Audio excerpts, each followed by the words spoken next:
Welcome to EternalJourney, the podcast.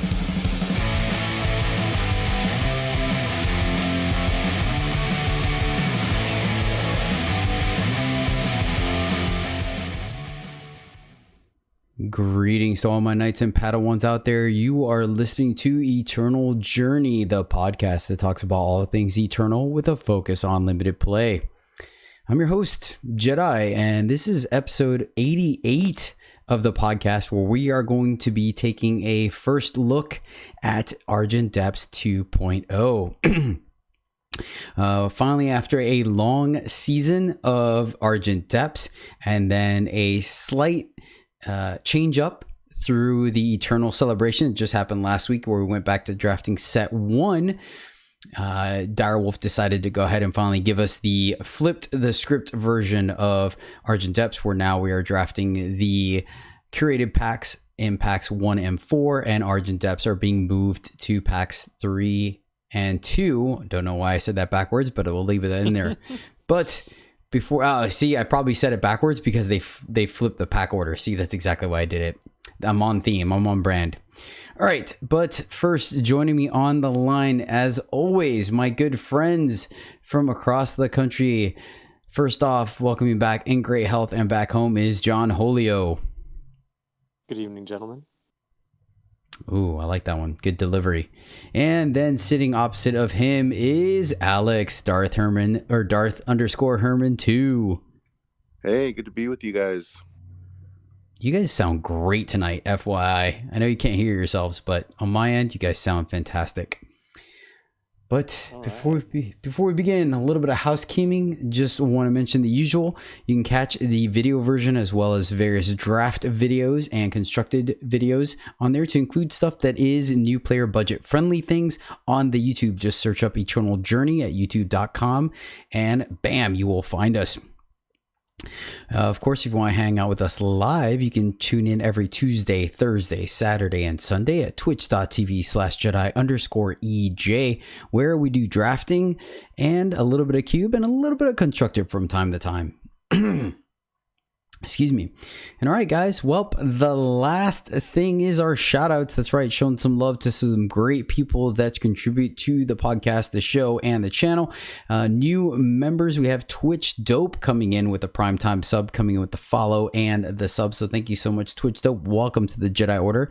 Dizzy Sick re-upped for the 9-month sub, getting their Yoda badge, which is super exciting. Had their promotion ceremony and everything. Cry Lorenzo coming in with a 3-month streak, and then a shout out to Yoda Bite for a huge host this weekend during Eternal Celebration, as well as congratulating them for having their first ever custom card back being released to the community. That's right, Yoda Bite was the first to do the custom card, and so he was the first to start building back up to do the custom card back, in which he worked with Direwolf and various artists to create a Talir card back that was released just for logging on during Eternal Celebration. So yeah, shout out to Yoda Bite for just being a team player through and through. But that's gonna do it for all our shout outs and stuff. So are you guys ready for our first pack 1 pick 1 of the format? Yeah, let's do it. All right, we've been starting off with John. So Alex, you're going to start off on this one. Let's go with the commons here. We have Harbinger's Bite. Of note, real quick, this is the Eternal Draft Pack. So these are all going to be quote unquote reprints, cards that we've seen in circulation that are not in Argent Depths. Just FYI. So Harbinger's Bite is number 1. It's a slow spell for 1 and a shadow. Has Lifesteal, Nightfall, and then deal 2 to the enemy player. Token of Creation is a depleted power that allows you to pick one of the following influences: Fire, Time, and Justice. We have Cinder Maw Toda is the 0/4 Totemite for 4 Fire.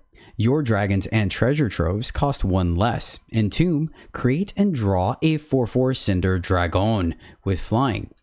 Icebow is a +1/+1 weapon for 3 primal. Summon, the wielder deals 1 damage to an enemy. Bane Wolf is a 7/6 wolf for 7 justice, or correction, 7 shadow. Mastery 7 unblockable. Thunderhoof Warrior is a 3/3 Centaur Warrior for 4 fire with Overwhelm, and then ultimate, pay 6 to give Thunderhoof Warrior a +2/+2. Willbreaker is a 1/2 Unseen at common for 2 Justice with double damage, and then summon, play a -1 attack curse on each enemy unit with flying, corrupted 3. And finally, rounding off the commons, we have Brood of Aramont, which is a 3/3 Flying Nightmare Dragon for 4 double primal. All right, Alex, what are you looking at in these commons? In the commons, the one that just jumps out at me is the Brood of Aramont as a potential first pick card. I've done it before. It wouldn't be a horrible first pick. I think that's probably the best out of these commons. I like Banewolf as well, maybe as a second option. Mm-hmm. And then, yeah, that's pretty much it. Fixing, worst case scenario with the token there. But yeah, I think out of the commons, I'm with the Brood. Okay. Yeah, solid pick. Let's go into the rare and uncommon, sending it over to John. John, at the uncommons, we have Skycrag Wivark. This is a 3/3 dragon for 5 double primal. It has flying and killer. We have Talir's Choice, which is the 5 Praxis slow spell. Deal 2 damage to the enemy player. Your units get +2 attack this turn, or you gain 2 health. Play 2 1/1 Explorers. Once again, this is a slow spell. And Swirl the Sands is a fast spell for 3 time. Put an enemy relic, curse, or unit with flying on the bottom of its owner's deck. And finally, let's mention a rare because I don't think it's very exciting, is Shard of the Spire. This is a 3 Justice relic. When you play a unit, its attack and health becomes the higher of the 2. So if you play a 1/5, i.e. something like Siphon or Paladin, it will come into play as a 5/5 instead. If you have a 3/1 come into play like the Burning Core Drake, it would be a 3/3 instead. John, what do you think? Yeah, I'm definitely looking at this Swirl the Sands. I like the Skycrag Wivark quite a bit too.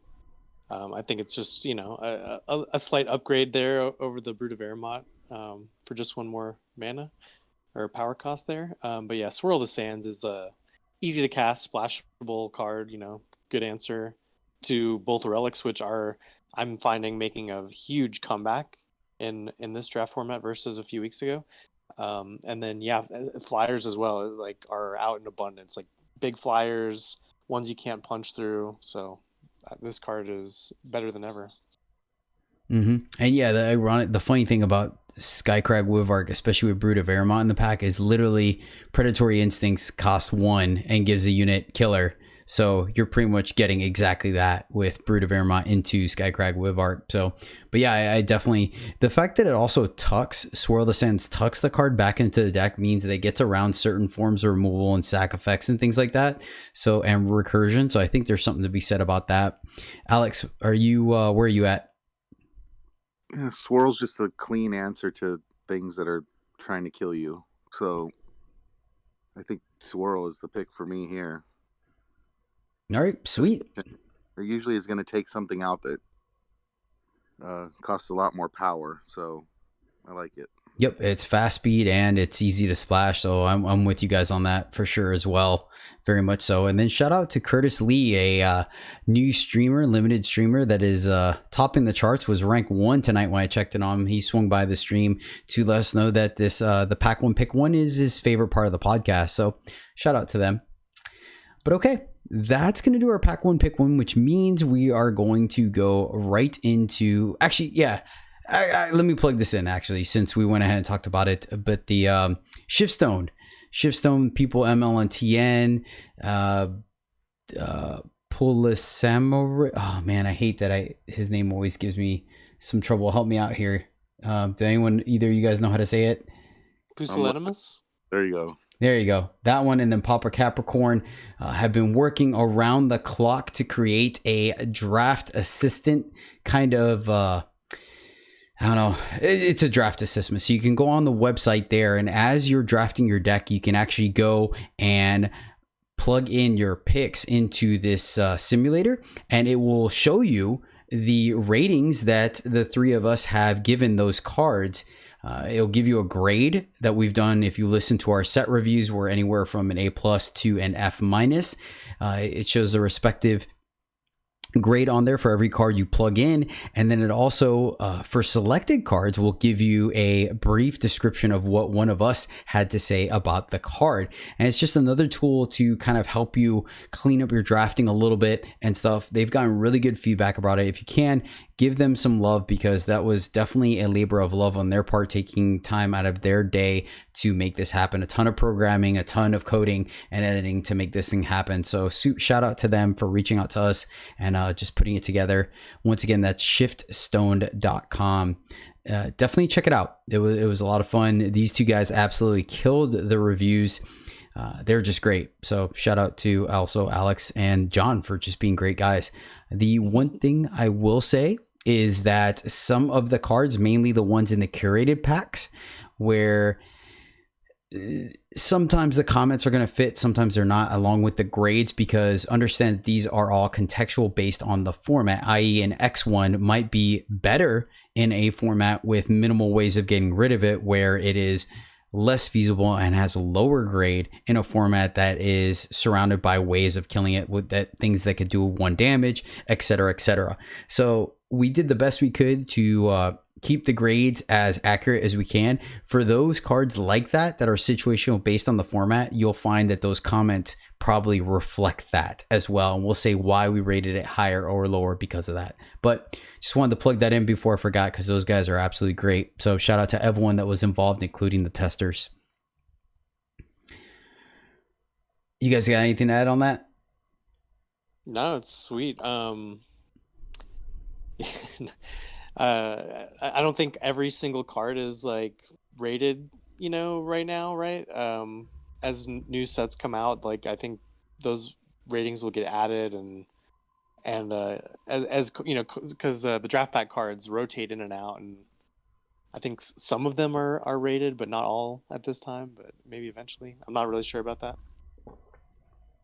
They're going to do the best they can to keep it update. I have no doubt about that. They've done a pretty good job up until this point. So I'm give it a little bit. You made a great point though about the whole, contextual based on the format thing, right? Like, some of these cards are going to be draft pack cards themselves one day, even, the Argent Depths cards. So, it's all contextual. It's all opinions. So you may or may not agree. But I think they're pretty solid. Yeah, I mean, if you disagree with some of them, feel free to, come talk to us about it and stuff. Maybe you can change your minds. Probably not. Please do. Please do. Well, the one thing I like to preach is that we teach a way to draft, not the way to draft. So there's definitely other approaches and things like that where cards might be valued differently based on the style of decks you like using. So, but okay, that's going to do it. So let's go ahead and dive into our main topic, and 2 things we're going to be doing today. First, we're going to talk very briefly about some of the cards that are being added to the draft packs, mainly to be added to Expedition to an extent. There are some that definitely cater strictly to Limited, so that's kind of nice. We'll talk about those briefly, and then we're going to go over not all the weighted cards, but the cards that we feel are worth mentioning and could be format steering, what's the word, carving, sculpting, defining. Thank you, that's the word I was looking for. I don't know why that word just escaped me. I wanted to hear a few more real quick. Yeah, thanks. That was literally the word I was thinking of. I don't know why I lost it. Anywho, and once again, let me double check, but I'm pretty sure there's no ×6. It's just strictly ×10. Let me double check, because it's all the way at the very end. Yep, it's just 10 times more often. So this card appears in draft packs 10 times more often than other cards of its rarity. So this, if you guys already know, this is really defining. Like, you will notice the difference in this, especially even with the uncommons. So this is why we're talking about these cards, because this does change a format. Seeing a card all of a sudden 10 times more than all the others can easily make a card, especially at the uncommon level, just simply disappear, where you're gonna be like, oh yeah, this is in the format the one time you see it, versus the cards that are times 10, like the uncommons will appear almost as often as commons sometimes. Yeah. Like to emphasize that, like it's different than it was last format where there was 1 times, 5 times, and 10 times. This time there is only 10 times and 1 times.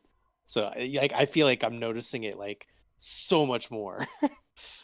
Yep. And I actually prefer that because I feel like it defines I feel like it defines the format a little more consistently, and there's less math to be done, and it muddles things up a little differently, right? You can kind of start using some of these build around uncommons and feel like you're gonna get them, versus in previous formats you're like, well, I know it's boosted, but it's boosted times 5, so am I even gonna see it? So yeah, and actually the one thing we'll talk about towards the end is just the overview of it. Well, we will see that right now in the added cards. So this might actually be a set that's going to appeal very much to Alex, being the 4 and 5 faction guru of the podcast. So very briefly talking about the cards that were added.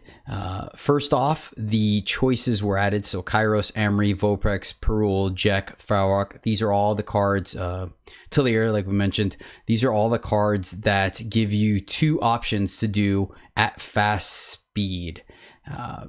And yeah, they're just the 10 factions. Nothing exciting about it. Just wanted to throw that in there because they are weighted. The biggest ones are going to be something like Voprex's choice to get back.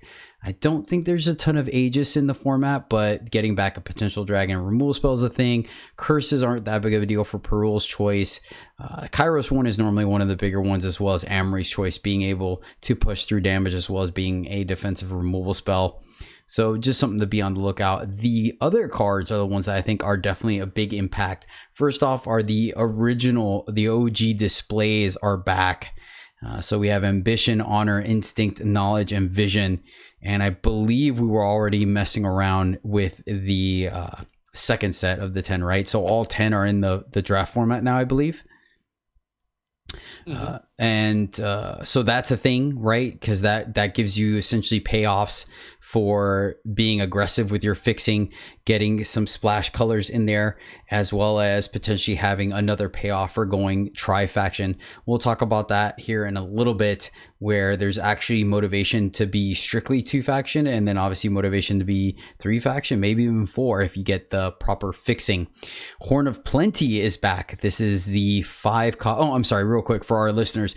Displays are all fast spells with 1 influence of each of one of 3 factions at 3 cost, and they give you 3 options to do. Like for example, the Instinct one is deal 4 damage counter to an enemy, deal damage or counter a spell, or bounce a unit back into your hand and gain life equal to its health, right, John? Yep. So choices give you 2 choices, displays give you 3 choices, and they're all fast speed. So yeah, there's that. Let's see. Horn of Plenty is the 5 cost relic that gives all your units a +1/+1. Not exactly the best thing for constructed, but in limited it could be extremely powerful and is worth taking essentially a turn off if you have a stabilized board state. Marsh Dragon is the 5 cost 3/1 flying dragon for 5 and a shadow. And then when it comes to play, you can sacrifice a unit. And if you do, it gets plus health equal to the amount of units in your void. And then Sapphire Dragon is the 6 cost double primal 6/4 overwhelm flying dragon. Have all been added to the packs, and that thing is just a powerhouse. Now there is a card to counter this Sapphire Dragon, the form of Lightning Strike, that we'll talk about in a little bit as well. But those were the biggest ones that I wanted to bring up. Is there any other cards that stood out to you guys that were added?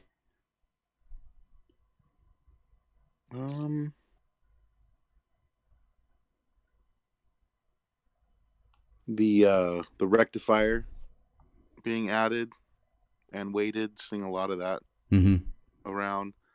So many horns and so many Marsh Dragons. So if you like playing with those cards, they're gonna be there for you to take them. Yeah, I mean, you mentioned the horn, but they they didn't just add the horn; they added the whole package, right? Like Locust on 2, Quicksilver Ooze on 3, all 10 times boosted. Like you can just basically do a horn deck And like the rare is also like a horn rare, like Marizen's Disciple. Yeah. Okay. All right. So with that, let's go ahead and start going down card by card. The majority of these cards are going to be commons and uncommons. I will go ahead and mention a couple of rares just because these rares are boosted as well. So there's a chance you will see them more often than not. So, but not too many of them. Most of the cards we're going to be talking about today are obviously the commons and uncommons because this is what makes up the draft format. First one I do want to mention though is Momentum Builder. Momentum Builder is a rare, but it goes literally in not literally, but just about every single deck you can imagine. It is a 0-10 engine for 4 factionless, and then when Momentum Builder attacks, it gets a +3/-1. This is permanent, and it, obviously, as you can tell, it just continues to build up aggressive momentum. So you want to have a couple of ways to let this thing attack on its own, but it blocks absolutely everything in the format. We're going to see a little bit less decay, so it's going to last a lot longer. And then it just can steamroll sometimes if you give it a single pump spell, or you have things like the Acolyte, the fire one. Granite Acolyte? Granite, thank you. I don't know why. Man, my words today. Anywho. Horn of Plenty also? Horn of Plenty, Granite Acolyte, pump spells, Mark Maker, right? Like there's a ton of ways for this guy to do some work. So definitely don't sleep on Momentum Builder because this thing can get away with it. I've had 3 in 10 drafts already, so they're coming up a lot for me. yeah, exactly, and that's why I did want to mention it, even if it is at a rare level. The other thing I want to talk about next are all the factionless, pseudo factionless, and they're all fixing. Chants, tokens, seek power, petitions, and seats are all weighted. So I mean, fixing galore. You're going to see a lot more seek powers, so don't be afraid to take these things aggressively. Petition is there. I want to mention that because that is going to let you go get seats as well as tokens, as well as symbols that are obviously going to allow you to splash potentially double influence cards, which is before symbols pretty much unheard of. Chants are probably the most restricted of the bunch because they can only get 3 factions and they are not power, but yeah, all these cards all count towards fixing and they are all boosted and weighted. So you're going to be seeing quite a bit of this. Alex, being our resident, I want to play all the colors. How do you feel about this? I mean, I feel great about it. I really haven't had the chance to explore it too much yet. I'm missing the strangers, I think. I don't think they're boosted anymore, right? Correct. They are not. That's like my favorite kind of fixing. So like this is just there. It's all there. I love the seats. And it's going to be available for you for 3 to 4 color decks. I know during the rare madness bot drafting, I was having fun like just splashing 2 color things, and going for, I think I did 3 colors multiple times. I think John did a couple 4 color ones, but and a World Pirate deck too. Oh yeah. So I mean, it's the fun is out there to be had for sure.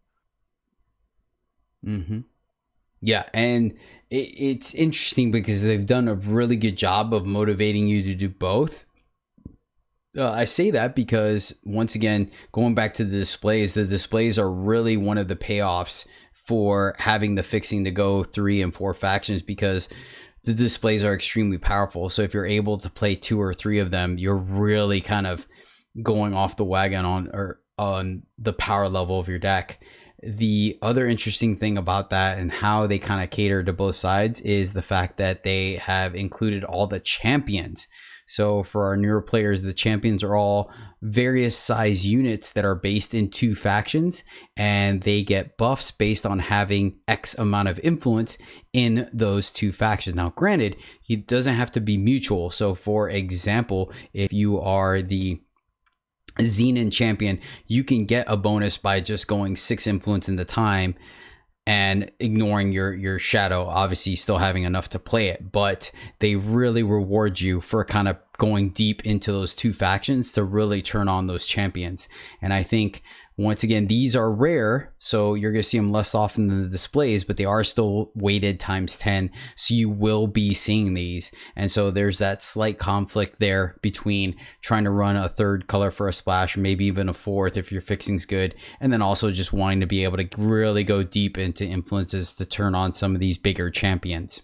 Obviously, the Rakano and Skycrag ones only require 2 influence of each, but some of the bigger ones like the Xenon and the Feln require 5 and 6 of their respective influences. So that's something to be looking out for. If you're looking to do a greedy deck like this, with lots of factions, I think the easiest route to that is just to plan on being base time, right? Like time-based greed pile is definitely a deck in the format.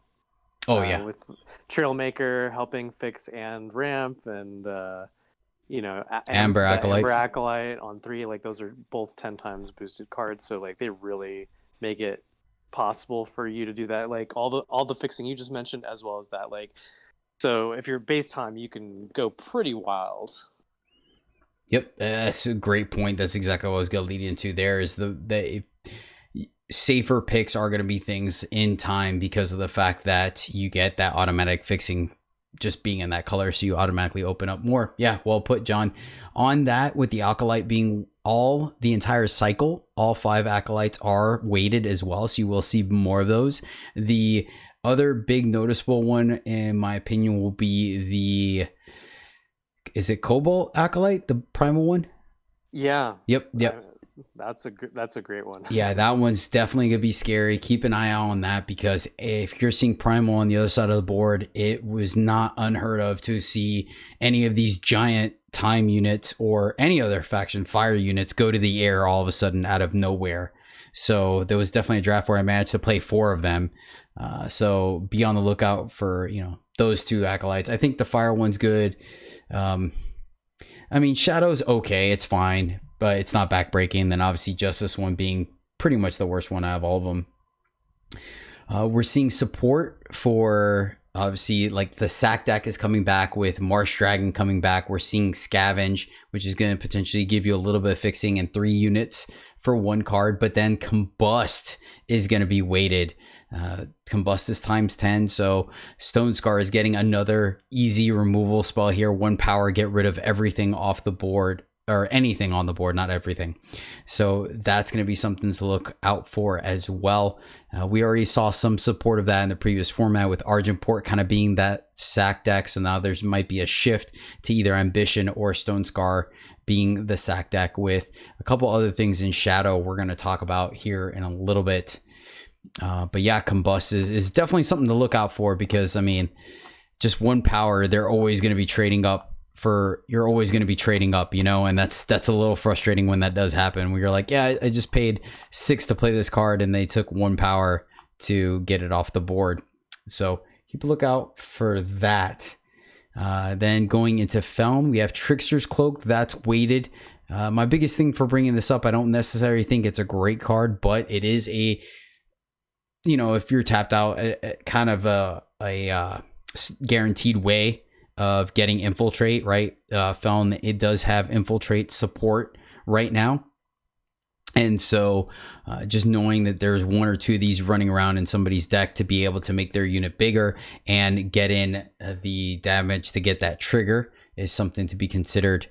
Just like I said, it's common, it's weighted, it's not a great card, so expect to see it out of your Feln decks. I think that's going to see some play, as well as Cobalt Acolyte, once again, being able to give a unit evasion out of nowhere. One of the other ones, a card that's weighted that I wanted to bring up because I thought this card has been good in previous formats, and it may be good now, but as of right now, I haven't really been too impressed with, is Shield Bash. Shield Bash is weighted. This is a 4 Huru slow spell, stun an enemy unit, gain 2 armor, and draw a card. Normally that's enough to really get some value, but I just feel like it's too clunky and just hasn't done a lot lately. Where are you guys at on Shield Bash? I think Huru has a lot of similar effects, except they come on units which can attack, into the stunned board. Whereas Shield Bash is just drawing you a card. No, you're trying. The Huru deck is pretty proactive in the format. It's just trying to kill people. So I think this is just one of the first cards that gets cut in a Huru deck, right? Mm-hmm.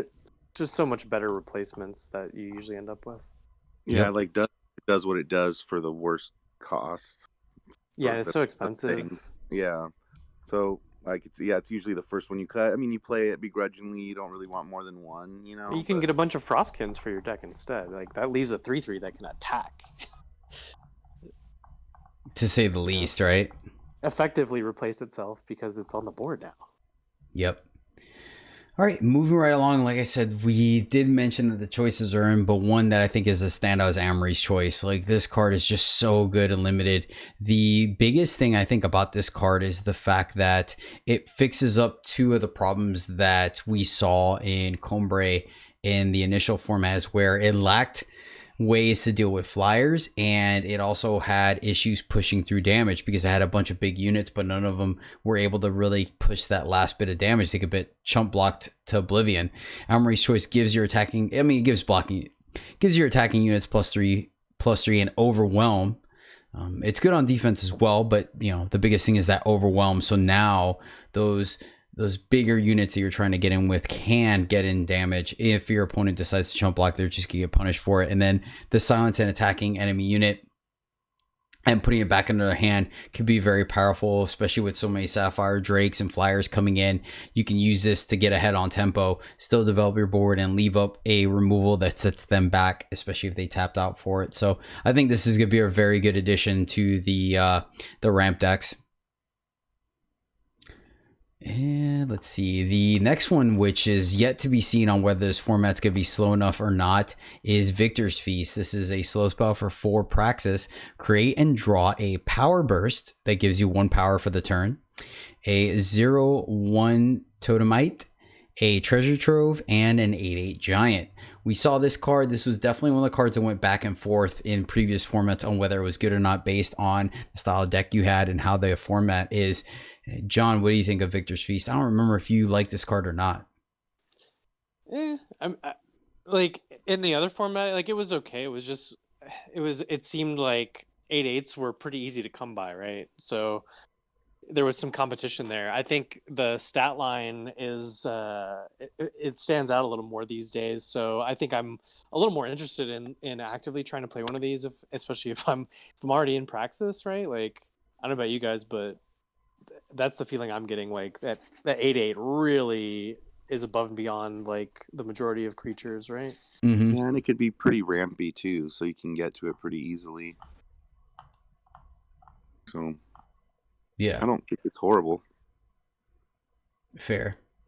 Okay, moving into Shadow, we have rare I want to mention because I think this thing really changes the clock. There's just no way to really play around it. You just keep an eye on it, I guess, is Elder Astrologer. This thing is already well costed on its own. It's a 4/4 flyer for 5 double shadow, which is already good, just straight up good on its own. But then summon, give one of your other units +1 attack and lifesteal this turn for each of your units. With flyers in play and some evasive units and things like Murky Tentacles and stuff, this lifesteal, if you're just giving a +3, +4 to something in lifesteal, that's a big swing to change the clock on. So nothing really, like, this card's just good. Just it's man, it could really hurt because you're changing the clock and you're adding an evasive unit to the board. So be on the lookout for that. The flip side to that as well is Impending Doom, which is the 4 cost shadow flying 5/5. Yes, it does a damage to you at the end of your turn, so it's horrible if it gets permafrost. But if you're in Xenon and you could play this thing on turn 3 or even just dropping on turn 4, if your opponent does have an answer, you're going to end the game in very short order. Heaven forbid you're in Stone Scar and you drop a Might Weaver, then the game's just going to be But yeah, both of those are rare cards, but once again, like we just mentioned about Momentum Builder, they are weighted ×10, so you will be seeing these more often than you expect, and they are serious threats. I don't know if you guys want to add anything to that. I mean, I think it's pretty straightforward. Elder Astrologer is a flying fear tracker. which is the next card we're talking about, Fear Tracker and Direward Prowler. Yep. Yeah. And those guys are uncommons. We've already seen the power of Fear Tracker. Yeah. Fear Tracker is just so much value. John, go ahead and break it down. Yeah, it's exactly, it's so much value. It's it comes in and does something, it lowers the opponent's life and raises yours. Like, that's great. Its presence on the board is very strong in the format, and if it dies, it leaves behind a body that can kind of do the whole life swing thing again. It's great. And I don't know if it's just these new packs or whatever, if it's going to continue to be like this, but I'm seeing so many of these guys. Like, when I'm in Shadow, I'll have like 3 of these guys in my deck. Yeah, the biggest thing about bot drafting is just how difficult it is to make cuts, because you're like, my deck's all good. Yeah, and so I think he's really overshadowing the next card there, the Direward Prowler. Real quick, hold on, let me go over it real quick before you. Fear Tracker, for those who don't know, is a 5-cost Shadow 5/4 elf, and then summon. Fear Tracker deals 3 damage to the enemy player, and you gain 3 life. And then Corrupted 4, which is what John was talking about, where you get another body. And then Direward Prowler, see where I got it up here. Nope, that's Rampager. I could probably do it off of memory, but I want to get it up on the screen.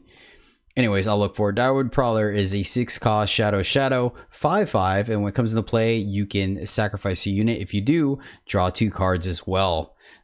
So much value. All right, go ahead, John. Yeah, not really much to add there. There's those are uncommon.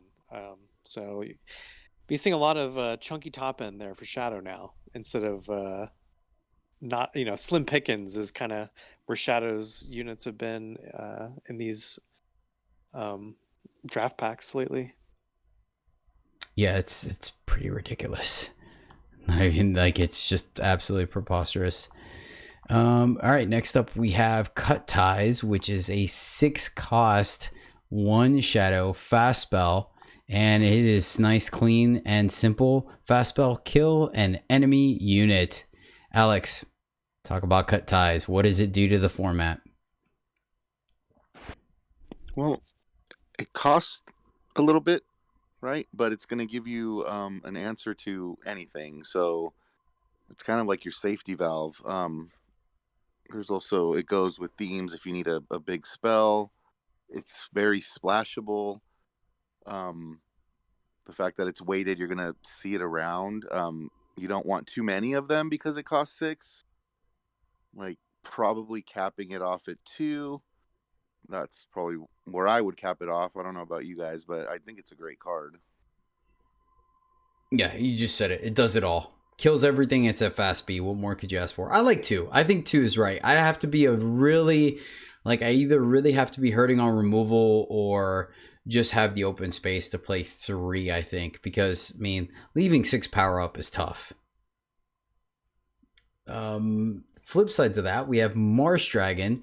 John, why don't you talk a little bit about Marsh Dragon, how it could be good and how it could be medium? Sure. I actually wanted to add something about Cut Ties there. Please do. As well. I don't think it's on the list here below, so I figure add it now. Eye for an eye. Like, so here's the thing with Cut Ties is, like, there's a bunch of other shadow removal that's boosted.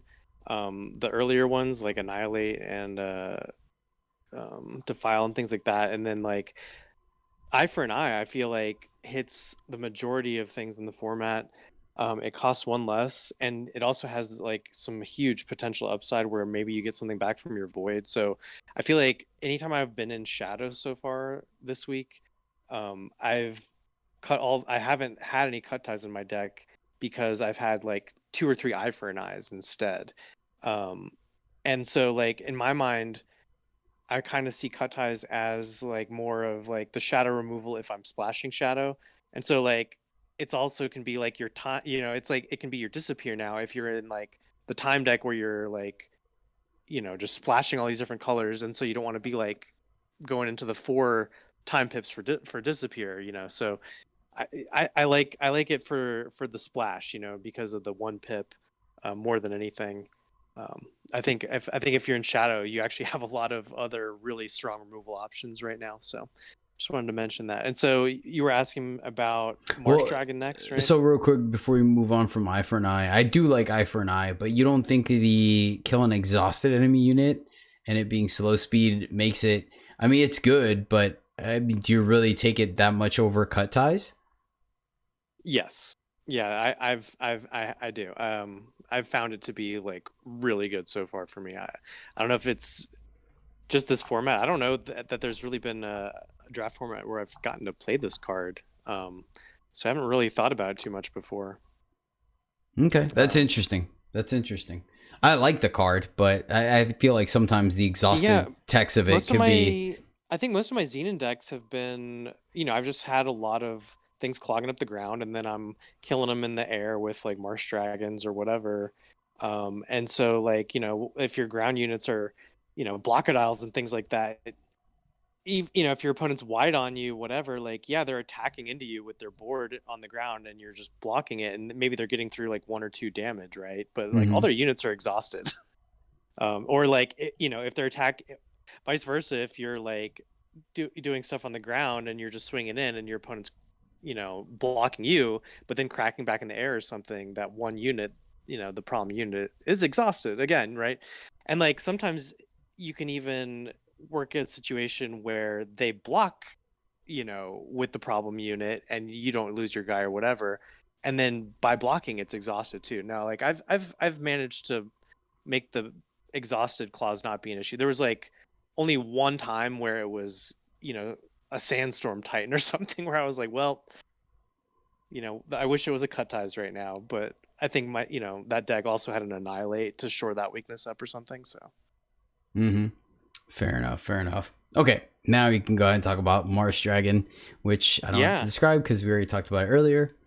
It's so good, except that it's like, I think in another format, right? I think it was a good finisher. I don't think it's a good finisher here as good as it used to be, because it has trouble attacking in with the 3 power, because a lot of the other factions are playing X4 flyers or even bigger sometimes, or other Marsh Dragons, which tend to be like sometimes, stupid big, but 3 6s and bigger on average, I would say,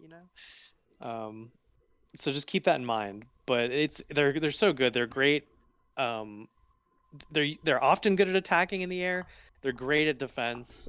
They're good stabilizing, right? They're good if you're behind. The only time that they're not good is when you're like trading off on the way up to 5 because your opponent is just smashing you relentlessly, and then you have to play it as like a 3/1 chump blocker for no sack value. You don't gain life, and it's just super sad in that case. But that's worst case, and I feel like that comes up, not that often. If you build your deck with that in mind. Yep.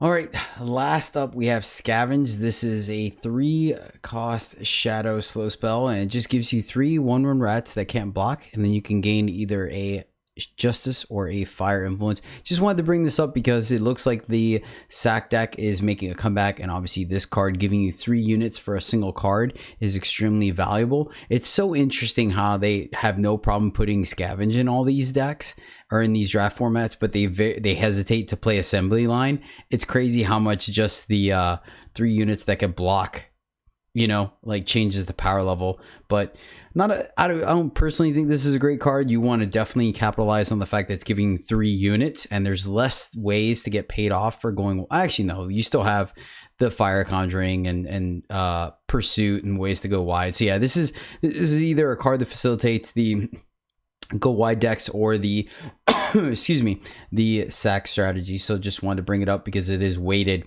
And then finally, the Annihilate and Defiles are weighted, so all the removal in Shadow is going to be there, which is I'm not sure if that's a good or bad thing, I guess, but yeah, Shadow is going to have some ways to get things off the board without a doubt. The rats is also, it can fix you a little bit, so there's some value to that part of it as well. Not okay. Not that you'd put it in your deck just for that, but it could like put it over the top as to putting it in your deck, you know? Yeah. Yep. Actually, Alex, why don't you talk about Plague Griffin? Plague Griffin is another card that I think was extremely powerful in previous formats. The 1/5 flyer for primal, and then it puts an electropy on an enemy unit, which means it pings them at the end of the turn. This was the biggest thing was, actually, I'll just let you talk about it. Go ahead, talk about Plague Griffin. Is it going to be good or bad now, and why was it so good? Well, I mean, I don't think it's bad. It's still, you know, it's going to do its thing. It's going to pretty much block everything. You know, you're not going to get to do the fancy combo that you mentioned here, right? That, you know, kind of makes it be a unfun card to play against. So I don't really mind that that's not available, because that was kind of a just annoying combo to have to play against. Not saying I didn't do it. Let me pull the document up so I can tell you the card. It's the tainted mark is not weighted, right? So you're not going to see that, and it's not going to let you yeah, so I think the electropy loses value, but yeah, the 1/5, I mean, Siphoner Paladin does a lot of blocking, so that's why I think it's still going to be pretty reasonable, right? It's just a modified tower top patrol. Exactly. I mean, it's that has upside from that, and we played the patrol, no problem. So it's still good. All right, then Brood of Vermont, we talked about it. It's just great. 3/3 flyer for 4 is completely serviceable, no issue there. Don't be surprised. It's once again, it's weighted, so you're going to see quite a bit of it. So that's just something to be on the lookout for when you start seeing Primal on the other side. Bottled Storm is in the format again, and we're going to see like a resurgence of the relics kind of mattering to an extent, not as much as we saw in previous formats. I personally am pretty medium on Bottled Storm. I think its value definitely depends on how many things it could ping and kill, because it is pretty slow. It will draw you 3 cards, but paying 3 power to do 1 damage and then cashing in after 12 power, you get to draw 3 cards is a bit of an issue for sure, because you pay 3 to play it and then once again activate it 3 times. So we'll have to see how it plays out in the format. There are some X1s and things, but not necessarily sure. Lightning Strike is weighted, so if you're seeing your primal opponent leave up 2 power, you know, if they're a Legion, it might be Alchemist, but if they're primal, definitely, I'm not saying always play around it, but keep it in the back of your mind that Lightning Strike is weighted, so it's going to be floating around for sure. And things like Smogwing Tinker and that Sapphire Dragon are not as resilient as they once were. The other piece of removal that is decent, I think there's a little bit of endurance in the format, but still this is just clean, efficient removal, almost up there with Combust, is Permafrost. So you're paying 1 power to essentially shut down any size unit that your opponent put on the other side of the board. That could be very strong. The counterplay to this is, once again, we do have some units with endurance as well as giving endurance, right? Sage of Sands is still in the format, so you could easily get rid of their big unit for a turn and then you just give it endurance and slam. The other side of this is the sack deck that we keep talking about, so it's only a temporary fix and then they could just sack the unit to still get some value out of it. So I think you're still taking it, you're still perfectly fine playing it. Just be on the lookout. That might just not be the clean removal that you are looking for it to be. But Siege Provisions is 10 times boosted as well now. Oh, yeah. And that's right down below it. Yep, there you go. That's another one. Siege Provisions is there. So there's multiple ways for this card to not live up to its name. So keep that in mind. Speaking of Siege Provisions, go ahead. Siege Provisions is a card that I personally like. I think people are low on it right now because I'm barely seeing it. I think it's extremely powerful, but yeah, just giving your units +2/+2 and endurance can do a lot of extra work. Being able to push through damage, especially in the air where the units are smaller, but then still allow you to get the beats on while staying on defense, right? Yeah, I guess there's nothing really too much to talk about that. 4th Tree Elder is in the format, and this is a limited all-star. If you guys have not played with this freaking animal, you are in for a treat or a beating, one of the two. 4/3 Elder is a 4/6 bird for 6 justice, but has flying and endurance. Let me tell you what, a 4/6 flyer feels absolutely huge. Granted, it is the complete opposite of the Sapphire Drake, but man, this card, John, take it away. Yeah, this is just one of the best limited cards. I mean, I think anytime you get to play this in your deck, you just have this warm fuzzy feeling, right? Yeah, it just does it all. It both smashes opponent's face and then keeps you alive while doing it. Yeah, there's not a lot that's going to be able to actually attack into it just freely in the format. Some things, some things are 5/5s, some things are like bigger on attack but lower on defense. Like a couple things trade, but for the most part, this thing just rules the skies, right? Yep. Remember, like draft formats where it's like, oh my gosh, I got the legendary uncommon, I got 1/4/3 Elder, and you'd be so stoked, and now it's like they're around so easily, you see them so much, it's like it's kind of taking away some of the mythic uncommonness of it, but it's still an amazing card. Yeah, I think it's still strong. Laughs in the face of the other justice, flyer we've been seeing for the last few weeks. Smogwing. The 4/4. Yeah, Smogwing Tinker. It's like they want us all to know, Direwolf, how good this card is. So they're like, play with this card. Here you go, ×10. It's nice. It gives a refresher to or not a refresher, but it's insightful to the new players. Last thing's wrapping up Justice. Barrel Through is back in the format. Time weighted. This is a 2 Justice fast spell. Give a unit +3/+3 this turn, and then gain Fire or Primal Influence. The important thing about this is not only are you getting a +3/+3 at fast speed, but the fact that this gives you Surge Trigger. I think that's quite relevant with both Rakano and Huru pretty much just playing with Justice, really worrying or having value out of those Surge Triggers. So this could potentially +3/+3 something, and then +1+, almost like a better pursuit, right? This thing can do some serious work when you have several Surge Trigger abilities on the board with Chain Whip Bludgeoner or Officials and things like that going on. So just be on the lookout for that. This card is definitely going to make an impact, I think, and allow you to barrel through some opponent's defenses. Let's see. Defiance is going to be weighted, so of course you got to be careful for that 1 power again. Leaving 1 power up is very easy to do. We don't have to worry about Finest Hour anymore, so that's kind of nice, but Defiance still does a lot of work, and it gets around certain things, right? It can counter things if you're going for an all-in play with that Battle Driver trigger and things like that. So this being weighted means you will be seeing it. And then finally, Shinra Speaks is a rare, but board wipes are a thing. So just something to think about. I know I've gotten wiped or blown out by Shinra Speaks a couple times because I just never play around it. This next card that we have here was an all-star to the point where it had to get nerfed because it was just being too good in both constructed and limited. And John, how about you talk about one of your favorite cards as it's been reborn? Yeah, and it comes back with its best friend, the Horn of Plenty, right? Because like the 1/1 unit is pretty underwhelming now that it's been nerfed. So I mean, you don't want to just jam 4 or 5 of these in your deck anymore, but 1 or 2 is the sweet spot, I think. It definitely has a lot of competition as well in the 3 slot.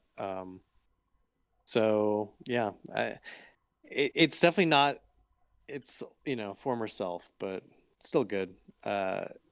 Silence, and it also just kind of means silence in general is a thing. So I think we were talking about just recently on an episode how Storm Prowler is not that bad anymore. Well, now it is that bad anymore. It also just gets outclassed in the air with all the other uncommon and common flyers flooding the format we've already kind of been talking about. So yeah. Mm-hmm. And once again, I don't remember if I mentioned it or not, but it's Rectifier, the 1/1 for 3 the silences and has corrupted too. Mhm. And let's silence your own stuff. I love silencing the golem, making it a 7/7. Mm-hmm. Yeah, and I've silenced some Caravan guards. Yeah, and things were Caravan guards, great. permafrosted of mine already this week, and I'm happy to have Rectifier back. Yeah, actually. Yep. Speaking of having some other cards back, John, I'll let you talk about this one since I'll give the gate to our aficionado. So John, Nahid's Distillation is a 7 cost, 1-time slow spell, draw 3 cards. You may exhaust a unit to play Nahid's Distillation for 2 less. Yeah, this card's just good. Even with the nerf, from 6 and 4 to 5 and 7, it's still good. It's so much value, and we already know decks in the format care about 5+ cost spells. I don't think they get a lot better than this. You just feel so good when you do this with a Rust Machine and make some guys, so you're defended for the turn that you take off to just refill your hand with that many cards. It's really good. It's a splashable card, just 1-time influence. In fact, they kind of gave all the colors back some card draw, like as far as in these draft packs and stuff, like Wisdom, and there's like a bigger blue spell, and then there's like there's another 5 cost time spell that they added that draws cards too, and there's some other ones, like they just added kind of card draw for all the and then you already mentioned Bottled Storm as well, like. Mm-hmm. They added a lot of these utility cards and fun cards, and I love playing cards like this in my deck. So I mean, because it's times 10, we've never had to have the discussion really how many is too many in this, in this format. I think Jedi, you had to ask like how many is too many. Yeah, I think it's much like cut ties. I think you want 2. 3 of them might be a little much because you're still paying 5 to draw 3 cards, which is great, but most cases that's going to be tapping you out, right? For the most part, you're not going to be able to do 2 things in one turn unless it's really late in the game. So I think I just want 2, honestly. I don't know. If I'm playing Rust Machines, I'd play more for sure. Oh yeah, fair. I guess there's the added value there where you're getting 2 blockers. Yeah, true story. Anything like that. Yeah. Okay. Next up is Horn of Plenty that we've talked about a lot.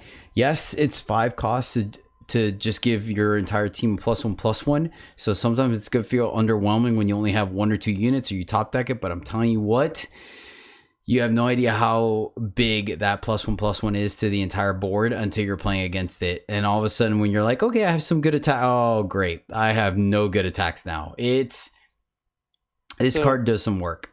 I think there's like a trick that some people maybe like don't realize when they play, like, they just see other people saying, oh, this card's great, just play it, blah, blah, blah.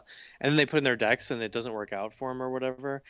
And I think maybe what's happening is they don't adjust their gameplay, right? Like, maybe they're playing like as if they're playing their normal aggressive deck and they're just like trading off units or something, right? When you know you're going to draw into your Horn of Plenty, you need to try to preserve your units that you may otherwise be able to trade. Like if your opponent tries to trade his 2/2 with your 2/2, maybe instead of normally you just like, oh yeah, I'll just trade this off to keep the board clean and all this, things like that. Well, in this case, you just like take the 2 and then try and crack back for 2, right? And preserve your guys, because after just a turn or 2, your guys are just all going to outclass your opponents. Mm-hmm. Yeah, no, that's a very good point. It's definitely a game plan you have to play around for sure. And obviously, if you pick up Horns of Plenty, any cards that give you more than 1 unit go up in value as well.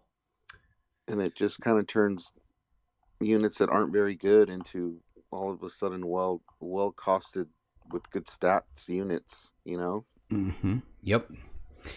Now this leads us on to pretty much, I feel like every limited player's favorite card. I don't know anyone that doesn't like this card. This is Waystone Gate. This is 3 and a time for a relic at uncommon. Pay 3 to draw a sigil of your choice from your deck. After the third use, sacrifice Waystone Gate. Entomb. If it's your turn, play an 8/8 giant. Alex, take it away. So it's just an amazing card. I can't believe it's boosted times 10. It fixes you. It thins your deck out. It makes your finisher for you, while making sure you hit your land drops, your power drops. I mean, it's just an amazing card that I want to play a lot of. It's just, it does everything. It does absolutely everything. I don't know, like, how much more we need to say about that card. It's just amazing. It was before, and I think it pretty much will always be a limited all-star. Yeah, and it's always like inevitable as well, right? You see your opponent play it and you're like, oh god, all right, do I have an answer to this or not? And yeah, it's even worth splashing for. It's so awkward because it's essentially you're fixing, but it's like the grown test, right? When your opponent plays it, and like it's gonna happen so often. It's like, I mean, I'm already playing relic removal again.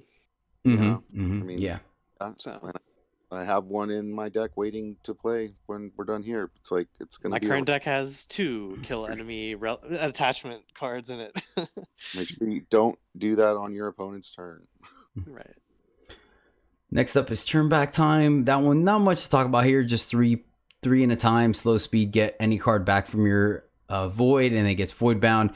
This card goes up in value based on the quality of your deck, right? You have an awesome bomb or decent removal or whatever. This essentially acts as a second copy of it. It's not free. It's 3 power and it's slow speed, so it definitely costs a little bit of work, but getting back like a Waystone Gate could be absolutely backbreaking, as well as that bomb rare. If your opponent got rid of it, they triple block to get rid of your bomb rare, and you get it back and play it again, you're putting them in a very bad spot. So just something to mention, the fact that it is out there and you don't feel bad about taking one for sure to go into your deck. Gravewatch Ancestors Weighted, just an all-around great card. I've talked about it plenty of times on this show. 2/3 for 3 that later on you could pay 6 to give it plus attack and health equal to the highest health among units in your void. I think it's a great card. I'm happy with it. It is the 3-drop slot, especially in time, is very contested, but in general is contested right now.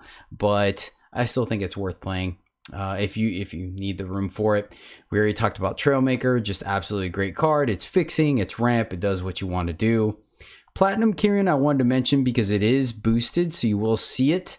I think this card is good. I don't know if it's as good as it used to be, but because there is so many other things to be doing to ramp with time.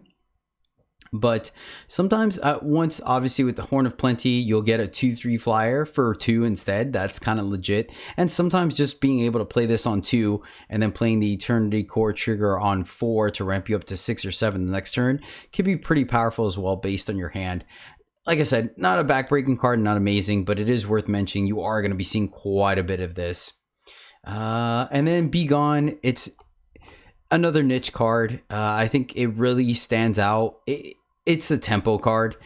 Put an enemy unit into its owner's hand at slow speed for 1 at a time, and then you could fix you once again, like we see with some of the other cards, giving you either a justice or a shadow symbol influence. I'm sorry. I think you're always going to be trading up on power, but it is a tempo thing, right? The biggest thing is your opponent takes their turn 6 or 7 off, or not off, but they spend their whole turn to play 1 unit. Then you, on your turn, immediately bounce it, resetting their turn and swing, and you still get to develop your board. That's kind of where you capitalize with it, but I still think it has, it's not a high pick. You're probably one of the first cards you're going to cut unless you're that super low to the ground aggressive deck. And that's it. That leads us into Fire. So first off, this card is not amazing, but it's amazing to me, and I'd be hard pressed to not mention it, and that is Hammer Hand. That's right, Hammer Time. It's back. My 10/5 for 8 quadruple fire. Deal 5 damage to 2 enemy. That card is awesome, and it's in the format, and yeah, I know you guys aren't gonna play it, but Hammerhand's amazing. I drafted 2 of them in almost a mono fire deck the other day. Oh, it was so good. It was so good. I mean, granted, I ran 19 power and 19 power and a Seek to make sure I got there, but oh, it was so good. Yeah, the card's not amazing, but it is to me. It's no Jack, that's for sure. Let me see. Skyfire Hellkite is boosted. You guys have already seen it. Not much to talk about. Burning Core Drake is in the format again. So that 3/1 flyer with Reckless for 3 fire. Just be on the lookout for that. It's going to give them some value. People can sometimes slap a pump spell on it to draw the 3 treasure troves a little bit earlier than you thought, and it could run away with the game if it's an aggressive deck and you don't have a way to block flyers. But there's Humbug Nest and various other things like Bow, Ice Bow, so I don't think it's that scary. And then let's see, Furnace Mage is boosted, I believe. Let me double check. I just passed it. Yep. Furnace Mage is a 4/3 for 4 fire. Summon, kill an enemy attachment. So just something they consider in your deck to help deal with things like Waystone Gates, because it is a slow speed, so it will not trigger them getting the 8/8. Cindermaw Toda, I don't think it's going to be as good. I don't think it blocks as many things as it used to. There's a lot of aggressive decks here that could just kind of power through it, but you know, it may still be a thing. It definitely feeds into those sack decks, and we are seeing a lot of dragons, even if it is at the uncommon and rare level. Rebel Illuminator, I don't know. Do any of you guys want to talk about Rebel Illuminator? Like, I think it's difficult to block. It's a solid value card. I mean, it can, you know, it's just a little costly to play, right? But it's just so much value. I think it's pretty solid. Mm-hmm. And that's the 3/1 for 3 that when it entomb, you get a torch. Mm-hmm. Let's see. Oni Quartermaster's in the format. Oni Quartermaster and Blade Crafter are both weighted cards. I just don't feel like there's enough weapons in the format to really... There's a lot of relic weapons, but I think they're too slow and clunky to really go with the Quartermaster unless you're doing like the Siphoner Paladin thing. But I mean, that can be a good NJ. If your opponent doesn't have removal for it, Quartermaster can get out of hand. You also have the Granite Acolyte. That weapon triggers as well. So I'm not quite sure. What do you guys think about Oni Quartermaster? I personally think there's not enough support for it. It might be a little too slow, but I could be wrong. I early picked both of these cards in a draft like literally hours ago, and I could not find a single weapon of any kind for my deck the whole draft. I couldn't even get a Corrosive Dagger in packs 2 and 3. Neither card made my deck in the end, and I have an excellent red deck. Like, red was very, very open. Like two Might Weavers, like getting past, red rares open, like. Yeah. I agree. Unless you literally are 5 paladins and a bunch of relic weapons, like you said, it's just not easy to get weapons still. That's a little frustrating. A couple last things real quick. Toda Pioneer is in the format. Just take that card. It's a bomb. Just take it. I know it's a 2/1 for 2, but I'm telling you that +4 attack and overwhelm ability is absolutely amazing, especially when we do have things like Might Weavers running around. So just don't pass that card. I was getting them second and third pick some points last time, and I was like, why are you guys not listening to this podcast? Seer is boosted, so you'll see that'll be a thing as well. Nothing too much to talk about there. The other thing I did want to mention, though, is the fact that since Might Weaver is still running around, the infamous Rampage, though, is no longer weighted,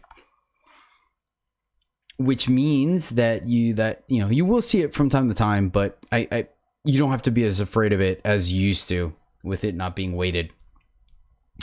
But yeah, that's pretty much all the big things we want to talk about as far as the weighted cards. We don't really have a first impressions just yet because obviously we're still dealing with the whole bot draft era. So it's hard for us to be like, well, yeah, you just play the deck with 5 rares and 2 legendaries in it. So we'll get you a solid breakdown of the format as soon as we can. But yeah, John brought up a very good point as far as why, because this is day 4 of the format. We're still seeing, I streamed today and I saw bot drafts. So I don't know if you want to go into that at all, John, as far as why we're still seeing bot drafts or not. But if you're out there and you're listening to this, draft. If you need to build a collection, draft now. If you like drafting busted decks, draft now. If you don't like drafting this stuff, draft now anyways, so we go through them a lot quicker. Right? I thought it's not fixed. I thought it was fixed. Oh, fixed. It's still just rares. Oh, dude, I 100%. Both my drafts tonight were bot drafts for sure. I would say the last one I just started 5 hours ago. This is Thursday evening or whatever. I think was 100% still a bot draft. Yep. So, I mean, even if you're not getting like all the busted rares and legendaries, you're still getting past uncommons that you shouldn't. I think I picked up exactly. I think I picked up like a 7th pick Waystone Gate or something at some point. I was like, really? Like there's no way. Well, it's weighted though, so maybe if if people aren't in time, I don't know. It's hard to judge. They're still looking pretty fishy to me. Yeah. All right, then. Well, let's push on, and this will lead us into our What's the Play of the Week. Let's break this one down. This is a losing endeavor, but hopefully you guys will get me out of this some form or fashion. Our opponent is 1 of 5, Rakano, and we are 6 of 6, Xenon. Opponent has a 3/2 Mithril Mace, and they're at 29 life. We are at 12 life with a Waystone Gate that I believe is at no activations. I wish I could remember. Maybe one activation, actually. I'm not 100% on that. Anywho, cards in the board consist of our board being absolutely empty because our opponent has been smashing us. And their board is a Crown Watch Paladin, a 2/2 Lifesteal Evangel, a 6/6 because of a ton of War Cries Battle Driver, then once again the 3/2 Mithril Mace. Our hand consists of the Marsh Dragon, Turnback Time, Humbug Nest, and the Xenon Champion, with once again a Waystone Gate at either 1 or 0 activations.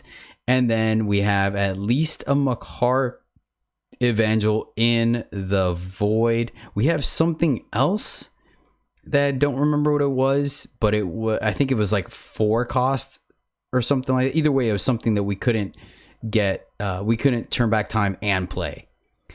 So I think we normally start with John. So Alex, what are you looking to do here? You're pretty much kind of on the back foot here. So you're at 12. I'm just trying to do the math. If it's at 1 trigger already on the gate, I think I just make the giant.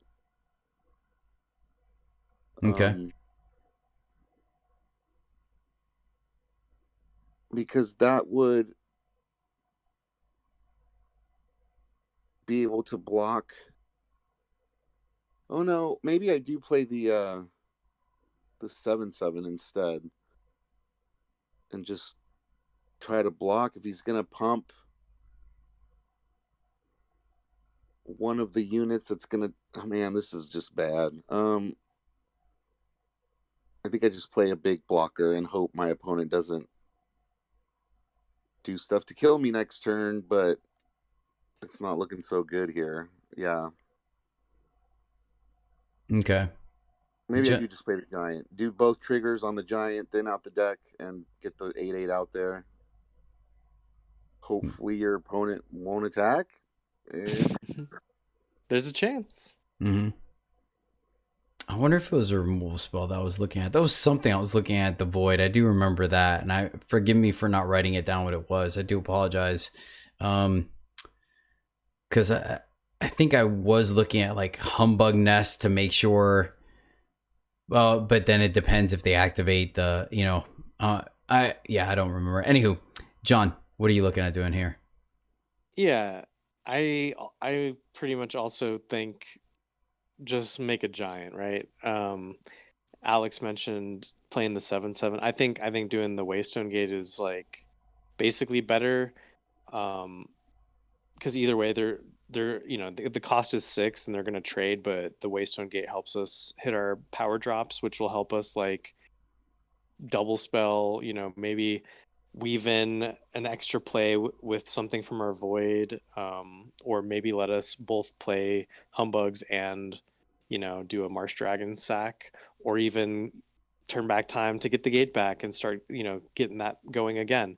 I think either way the plan is play a huge dude here, and I'm assuming that the opponent is going to at least they have a good attack here basically no matter what, because even if they can't punch through with like the battle driver attack, they can clean it up, your huge guy up with the relic weapon they already have in place. So it is a very dire situation, but I think just planning to put huge guys in the way may even convince your opponent to take a turn off, in which case you're going to start developing very quickly compared to them, like based on what your hand is, and we know we're going to hit our power drops. Yeah, so neither of you, I guess, are on the humbug. Yeah, I feel like the well, you can't chump block a battle driver attack, right? Yeah, the activation. Yeah. My reason behind that was just the fact that we'll take 2 attacks, but then we block essentially 9 damage, right? Blocking the battle driver and the weapon, or we just block the battle driver and then we have the option of Marsh Dragoning next turn to gain more life. You may not be able to block the weapon, right? Like depending on when you're planning on playing the humbugs. Yeah. That's why I feel, because I agree with you guys. I feel like if I had one activation on it already, I would have just fired off the 8/8. Because regardless, we're getting the power to be able to play it the next following turns and stuff like that. So the only other thing I could think of would be, I was thinking about playing the champion because it had unblockable, but yeah, it had to be on 0 activations, honestly, because I'm with you guys. I think if I could, I would just fire it off and have them try to deal with that first and then, adjust from there. Because I do think we're very much on the back foot. So I think if it's not one trigger on there, I think I do just play the 7/7.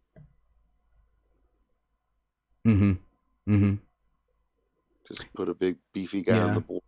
Yeah, because that was my other consideration as well. I almost feel like it was 0. Because I think that's what I was thinking about the Humbug Nest, was activating to get a power to get 1 trigger on it, then do the Humbug Nest to survive this turn, then the following turn fire off the 8/8. So yeah, I'm almost positive that's what I was thinking about doing. And so that's why I feel like there's 0 activations on it. And I did exactly that, as I just ended up playing the 7/7 and be like, all right, deal with it. And if you do, I have the turn back time if I survive that long. So yeah, so either way, our decision is to play the biggest unit we can, and hopefully it gets a 2-for-1 off of our opponent. So because even the 7/7 still blocks whatever they battle driver if that need be, So sweet.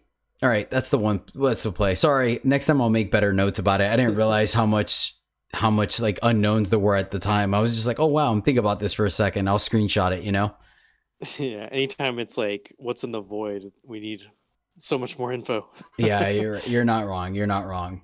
All right, guys. So sorry for the convoluted what's to play, but that's the what's to play for the week. I do apologize. Sometimes it's a swing and a hit. Sometimes it's a swing and a miss. So once again, you guys, if you have very interesting plays, you can definitely screenshot them and send them over to us however you'd like, whether it's in the comments or in Discord and whatnot, and we'll definitely discuss it on the show. Okay, that leads us into our constructed corner, and we have quite a bit. So first off, Bastion Rising dropped. I mentioned on stream, actually, we'll be doing our breakdown of Bastion Rising next week. So definitely tune in for that for you constructed people who would like to find out whether it's worth picking up this one or not. John and I will break it down. Might have a guest, might not. I don't know, John, if you want to track down someone that wants to do it with us.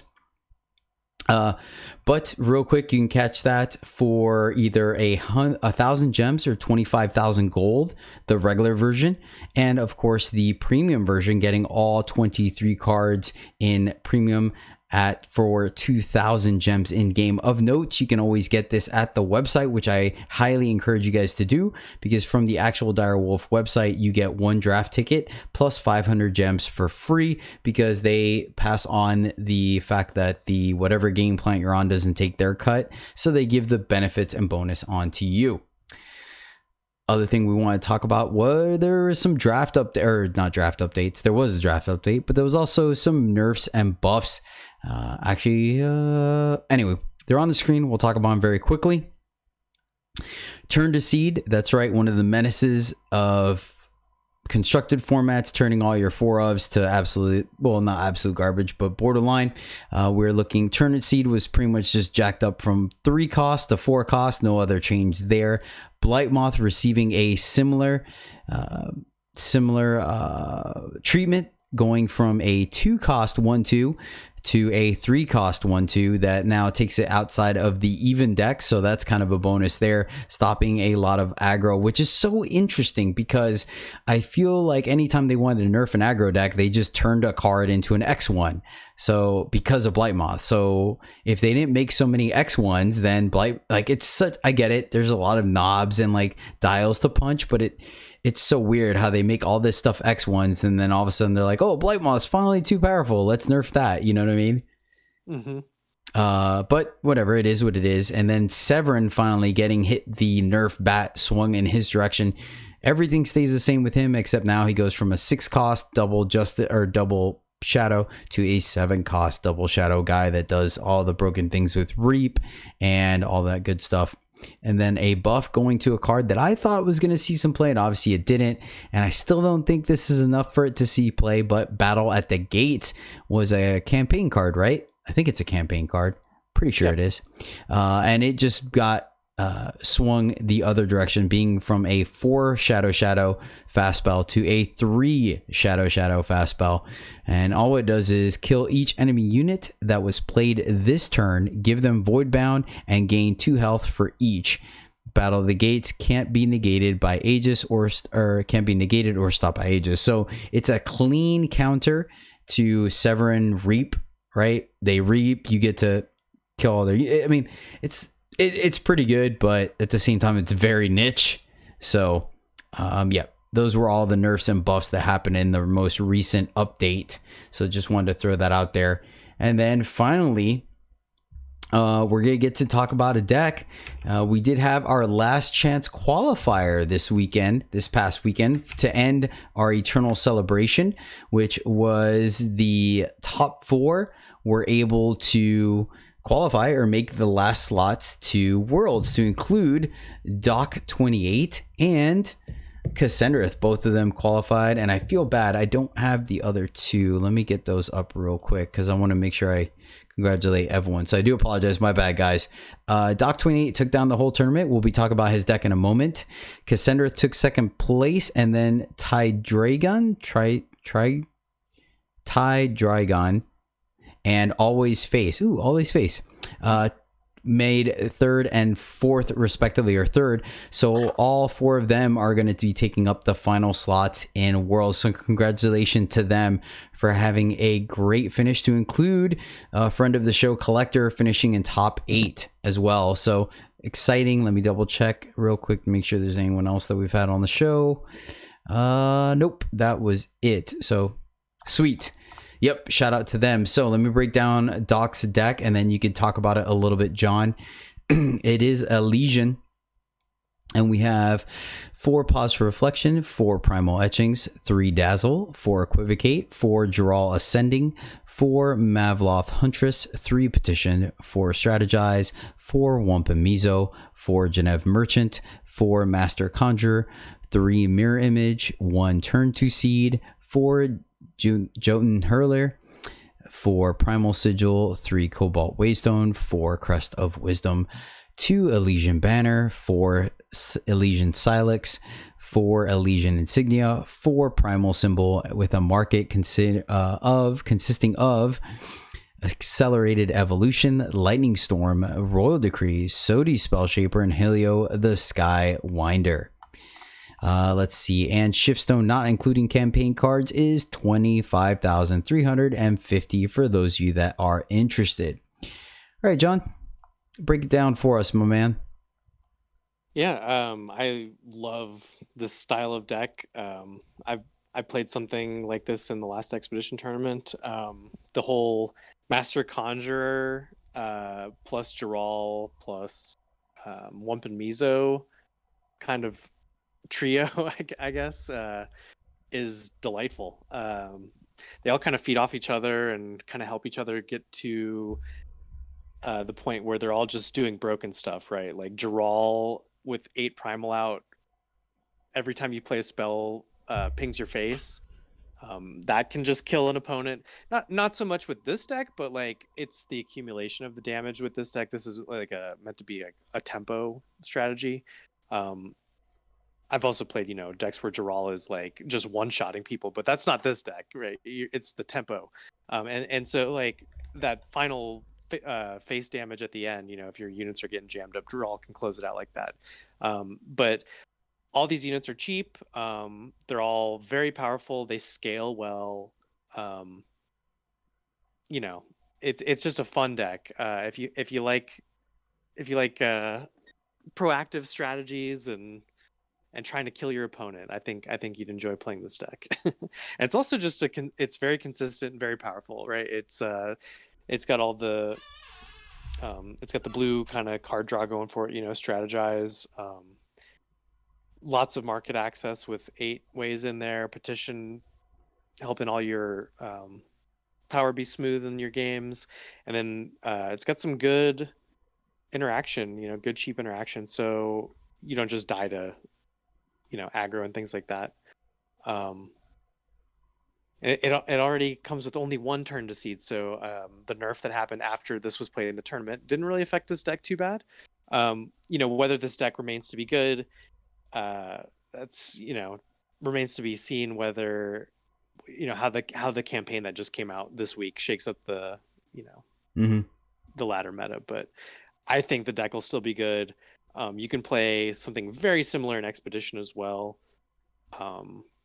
Yeah no, I tried this, or I think I was playing a lot of this in Expedition before the rotation or the reset, and I think the biggest thing that you don't really see in this deck off the top is its resilience and its ability to rebuild, right?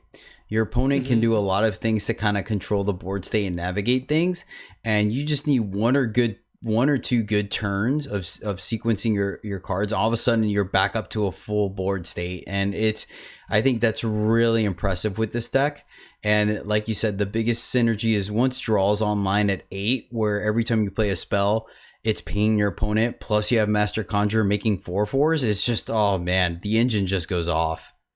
Yeah, and I didn't mention specifically like the market choices or anything, but evolution is both if your hand has multiple ways to get in the market, it's like something to do proactively while generating card advantage, while helping your units attack, which these have on attack triggers, I think all of the units basically.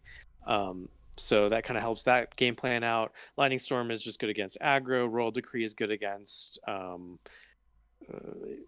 control style decks, spell decks, and like combo decks, anything like that. And you do have attackers, so it's pretty easy to get the onslaught going there. Spell Shaper is both good removal and good, your merchants already have Aegis, so it's a relatively safe thing to put it on. And then if you can put it on a Giral and know it's going to stick, that is just the juiciest thing. I was playing a version with like 3 and 4 of these at various points main deck, because the synergy with Giral is just so hilarious.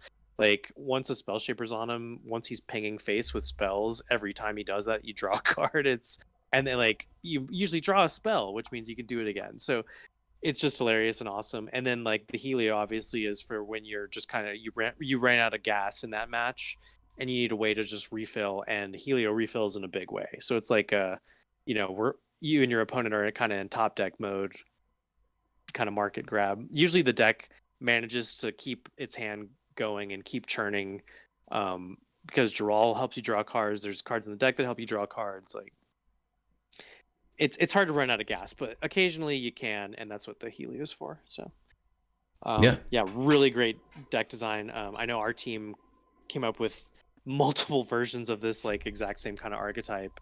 But yeah, this configuration obviously was the one that made it to first place. So congrats again to Doc. Great job.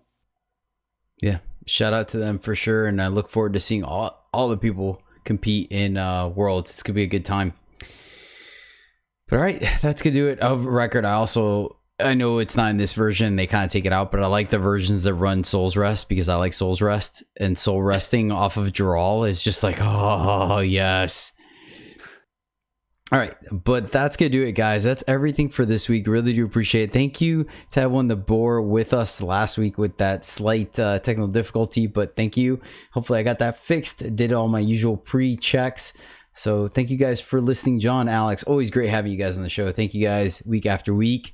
You can catch us streaming live every Tuesday, Thursday, Saturday, Sunday at twitch.tv/Jedi_EJ. And of course, if you can't, catch us on youtube.com/EternalJourney for the video version and some more content. Join the Discord. Check it out. We have a very active Discord now. People talking limited, people talking constructed, having a lot of fun. It's great. It's great. Definitely check out the link below. We would love to hear from you in all forms of way, feedback about the show, or check out all the other things that people are doing in the community. And thanks to shout out to Alex and John for also being in there and contributing and being active. But that's going to do it. Thank you guys so much for listening. Until next time, as always, happy gaming. Bye. Good luck in your draft queues, everyone.